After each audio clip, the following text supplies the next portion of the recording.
Hi everyone, my name is Mark Yazer and I'm a professor of pathology at the Universities of Pittsburgh, Southern Denmark and Tel Aviv, and I'm really happy to be here today to help celebrate the 35th birthday of HEMOSC Santa Catarina, and I'm also really pleased to be here to talk a little bit about our ongoing collaboration with the Arcandros to help bring blood to patients who are injured. It's been a fantastic international collaboration, and I think it's going to help save lives in Santa Catarina and then elsewhere across Brazil once it's adopted everywhere else. So here are some disclosures that I need to tell you about, but the most important disclosure is this one. Vamos Flamengo! To the top we go. Maybe. So let's talk a little bit about this. So let's say, God forbid, that someone is in a car crash. This is an actual picture of a car crash that happened in Pittsburgh, where somehow the person driving this crashed into a light post and the post broke and it trapped him in the car. And he was bleeding and he was losing consciousness, and we had to do something for him.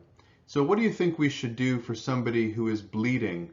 Do you think we should give them basically the same stuff you would use to cook your pasta?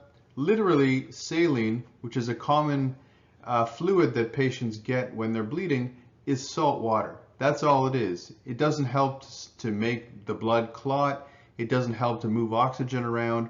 It just helps for a very short time increase the blood pressure. It's really the same thing that you might use tonight if you're going to boil some pasta for dinner.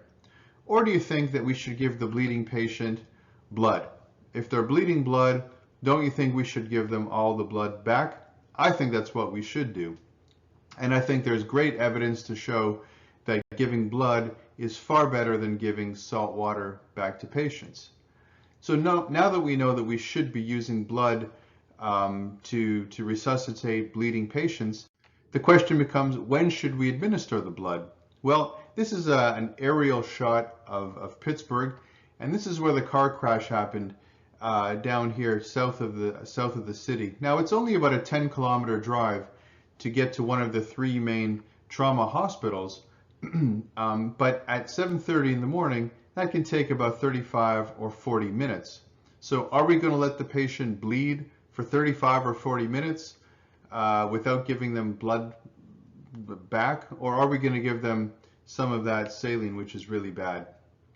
And what do you think would happen if a patient had a car crash or some other trauma outside of the city?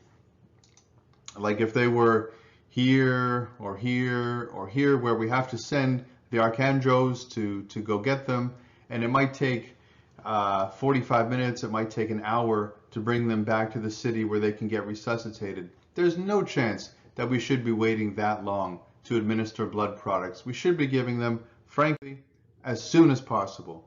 And that's why I'm so pleased that the rescue helicopters in Santa Catarina are now carrying blood with them. In particular, this new blood product that we're using called whole blood, which brings all of the different parts of blood to the patient in one very convenient bag. And I think that's the most important thing we can do for trauma patients early in the resuscitation.